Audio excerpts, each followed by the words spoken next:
For today's video, we're going to be going over the 15 plus different ways that I make adjustments to my BMW. One of the first things I do once my BMW app is connected, once my phone's all connected, I have my BMW ID set up, then I can go ahead and make adjustments to the settings. I've seen that a lot of new BMW X3s or BMWs in general, your vent control here may be somewhere in the middle. You want to make sure that your vent is all the way open, at least for the time being. So that is usually the first adjustment that I make. In regards to seating 1, 2, I do go ahead and set that up. So what I do first is adjust my seating right down here, and then I'll go ahead and make adjustments to my steering wheel, and then I'll make adjustments to my side mirrors right there and right down there.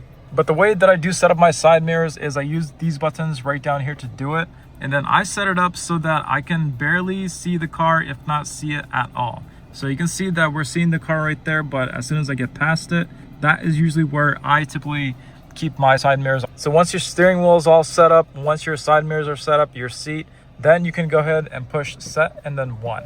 Keep in mind, definitely make sure you have your BMW ID set up before you do that so that it actually saves. Another adjustment I do in my BMW is going to be through these little side mirrors here. So depending on which side mirror you have selected, your right side mirror on the opposite side will tilt down whenever you go into reverse, depending on whichever one of these you have selected. So I believe if it's on the right, the side mirror will not go down whenever you go into reverse. But if you do have it set on the left, then your side mirror will go down, as you can see right down there. So for me, I like to keep it on that tilt down position, so I do keep it towards the driver's side. These are window controls. I definitely just make sure that these are off so that people in the back can use it. Another adjustment I make sure I do is going to be for the headlights. You want to make sure that this is set to auto. And then inside settings, I also go in here and then I go into exterior lighting. And then I also make sure that this green light right here is on because this is for automatic high beams at nighttime. Now on this screen and on the head-up display, there are definitely two different things I do to make sure that this is set up properly. So one of the first things I'll do is go into the setup for a head-up display. I'll go into displays, you see it right here, and then I go into head-up display and then I adjust the height of the head-up display. You can almost see it there right in the grass. It's kind of hard to see, but you can see it go up and down. So the height is going to be one of the things you want to adjust, but you want to keep it as low as possible, enough to see the 4 corners. So low as possible, enough to see the whole thing. So I usually keep it right around here. Once that is adjusted, I go down here and then I make some adjustments here. Now the way that I like my speedometer layout to be set up is I'll keep this wide layout here, but I can click on the settings icon and then I can change the content right over here. What I like to do is set it to music because then I can see whatever is playing on the radio here and keep my eyes on that. But then at the same time, I can use this screen to have Waze or Google Maps for navigation. You could also change the layout if you like. You go over here to layout and then you can go up and then you can have a more narrow layout or a more sporty one. You can also use this to see your tachometer. But the default setting is going to be the one that I like just because it gives me a wide view of everything that's going on. And then some BMWs may have it, but yes, if you have a head-up display, you can actually scroll all the way down to get to reduced view. So this BMW doesn't have it right now, but there is a mode for head-up display called reduced view. So we'll make sure that things on the head-up display won't get too distracting. Once I do that, I make sure that this voice command button works. So I hold this in, and then what that will do is bring up your voice command there. Initially, if you're doing it for the first time, there may be a small adjustment or setup there, so keep that in mind. And then now if we jump over to the wiper right over here, I usually keep mine off, believe it or not. Once it begins to rain, that is the only time where I'll bump it into auto, and then I'll let the wipers do their thing. But for the most part, what I do is just keep this off until it comes time for whenever I really need it. Also, this scrolling knob, I usually keep in the fastest position there, just so raindrops don't get too annoying and then I can just be on my way. Next up is going to be our main screen here. Depending on which BMW you have, you're going to have a tab right over here that you can change whatever you see on the stage. For this X3, we only have 2 options, but if you have an X5 or above, or a 5 series and above, maybe even a 3 or 4 series, you may have a lot more options here. But me personally, I like to keep this on maps. And then once my phone connects to CarPlay, or if I'm using the BMW maps, I'm going to see the full map here. This widget box here, you can set to whatever you like. There are going to be a few different widgets you can do. I personally stick to this one here, which shows the date. But more importantly, this part right here, once it loads, will actually show me the weather and will give me a heads up if it's going to be, say for example, raining soon, so on and so forth.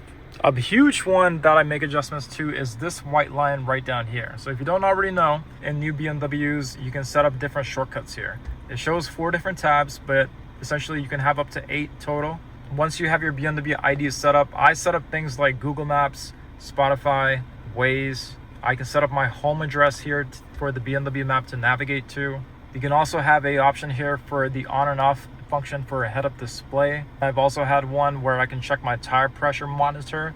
If you ever want to set up a shortcut, all you got to do is just find the setting you want to set up, and then all you have to do is just hold it, click and hold it, and then just add that to a shortcut.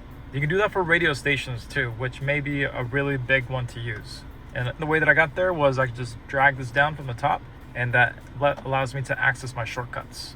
Also, before we keep on going, what if I told you that in this video, I'm only covering 10% of what this BMW X3 can do? There is over hundreds of different features in this BMW. I cover it in my BMW Owner's Mastery course that is linked right down below. Sold over hundreds of these. So if you yourself want to unlock the full potential of your BMW X3, check this out at the end of the video. In terms of climate control, the biggest change I like to do is I leave it in auto, set it and forget it. But the biggest thing is going to be inside settings, inside climate control. If you have remote engine start, you do have to go into preconditioning, and then you do have to enable this. Is by default, this is off. But the biggest climate control adjustment I do is right here.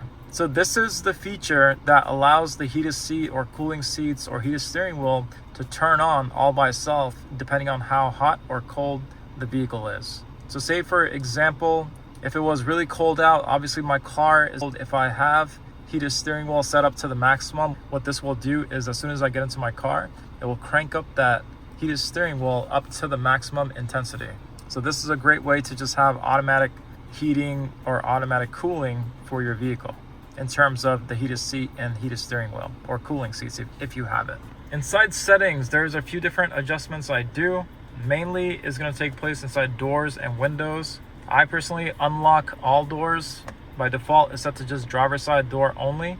And where it says unlock when approaching, I actually deactivate that and leave that off. But I do turn on lock when walking away. The reason why I do it like this is if you had both of these on, and then if you were to walk around your car to go throughout the trash, it will continuously lock and unlock and then drain the battery. So by doing it this way, even when I grab the door handle, the vehicle will still unlock all by itself. And then another adjustment I do is the fold mirrors on lock and unlock, so I make sure that that is on as well. And then another adjustment you may want to do is inside tailgate. So many people, a huge way that they damage their car is they have the height on their tailgate to be all the way up. This is a really common way that people damage their trunk. It opens up too high and then it hits the top of the garage door. So you may just want to drop this down by a little bit if you were somebody who's a little short, if you were somebody who's more on the shorter side, or if you just have a smaller garage. I also enable these two, which is open foot movement or close with foot movement. This is pertaining to the tailgate in the back.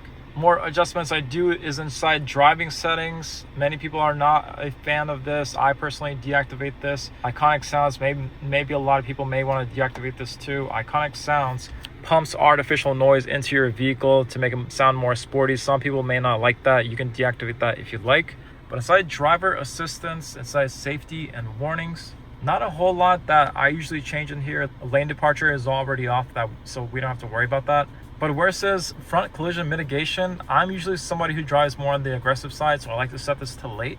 And then the same thing with blind spot warning here too. I keep this on reduced. If you are somebody who gets stuck in a lot of trafficy spots, you may also want to make those safety features less sensitive, just so they're not too intrusive whenever you're trying to drive.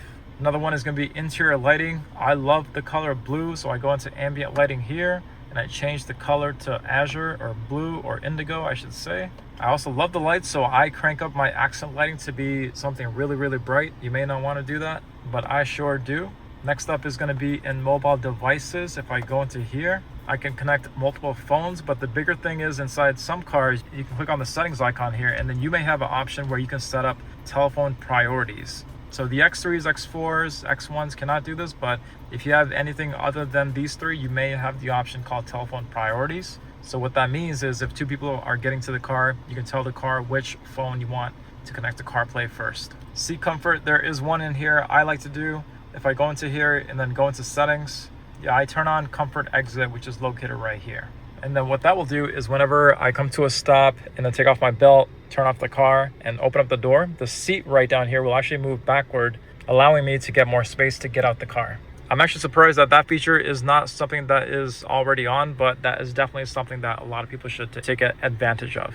Next up in system settings, let's see what's in here. Date and time, you do want to make sure your date and time is set to automatic. That is a big one. Some people may also see this thing called data privacy inside your BMW. I typically leave everything on. That's just me. A lot of times if one thing may be off, it may disable a feature or two, which could get a little bit annoying. So I usually make sure that all my data privacy settings are all enabled. And then going down here, nothing too much in terms of adjustments I make. For some people, you may want to adjust your seat. You could do that if you push on this guy here, or the headrest, I should say. This can move the headrest forward or backward, depending on whichever way you push it. But the other thing is you can also adjust your headrest through this little guy right here. There's actually a button for this. If you don't have a button here, you may just have to use the switch on your seat. It's the switch that controls the seat going forward and backward. If you push it up from the bottom, then you can also adjust your headrest right over here too. Another adjustment I do in parking, so if you are somebody who has parking assistance with 3D view, you can actually click on this and then you'll see all your cameras come on. By default, this button right here where it says camera automatic is actually not on. So the one that's on by default is this one here. But whenever you have this one selected, what will happen is whenever you move your steering wheel now, you'll actually see the camera just gently move. It's really hard to see on camera, but you can see that the view is gently moving. And then the biggest thing is that whenever you're in a parking situation, it can alternate between this view or this view all by itself, again, as long as you have it set to automatic right over here. One of the last adjustments I do inside drive mode, so a lot of people may not do this one, but if I go into my modes, and then if I go into sport, I can customize the way that I want that sport mode to feel through individual settings right over here. So by default, everything is set to sport, which is what you would expect, but there is a hidden option right over here where you can make it more sporty. So driving dynamics, I could actually set this up to Sport Plus. So that will just reduce the traction a little bit and also give the car a little bit more power whenever it's in the sport mode. That is usually where I like to keep it for maximum sporty driving. So feel free to dig into that. Again, everything is set to sport, but one or two of these may be able to be set up to Sport Plus. Also, one more thing to mention, if you are somebody who is hand washing your BMW and getting it ready for the summertime, we actually partnered up with Chemical Guys, and we also got a discount code for products off Chemical Guys' website. The discount code is BeamerView20 link, and the code is right down below. What I love about Chemical Guys is just like how you're watching how-to videos on YouTube, Chemical Guys also have their own how-to videos on which products to use and how to use them, making cleaning your BMW that much more easy. Also, another adjustment I do is going to be in regards to emergency braking in the rear. So by default, it's actually off. You have to enable it. You go into driving settings right over here. You go into driver assistance. You go into parking right over here. You go all the way down. You're going to see emergency braking at the rear. By default, this is actually off. You don't want to rely on this all the time. Keep in mind that these are just driver's assistance systems, but I do like to keep this on just in case if anything were to happen. Another adjustment I do is going to be in sound. So if I go into there, I'm just somebody who loves bass, so I tend to crank my bass up all the way. You may not have to. And then the other thing I do is to just kind of reduce treble just a little bit. Again, this is all personal preference. This is just what I like. Another adjustment I do is inside volume settings right here. Speed volume is pretty cool. I tend to keep this on high. What this will do is adjust your volume on the music depending on how fast you're going. So normally, if you're going at lower speeds, you want to be more alert to the traffic. So the volume will just gently reduce itself. But then if you're going at speed, if you're going onto the highway, the volume will just gradually increase as well. It's a really cool feature. So ladies and gentlemen, that is what I got today. Be sure to check out the links right down below. If you all have any questions, feel free to comment right down below. I am way behind on comments. I'm doing my very best to catch up on everyone. But definitely feel free to comment on any brand new video that I put up to get the quickest response. Thank you all for watching, and I will see you all for the next one.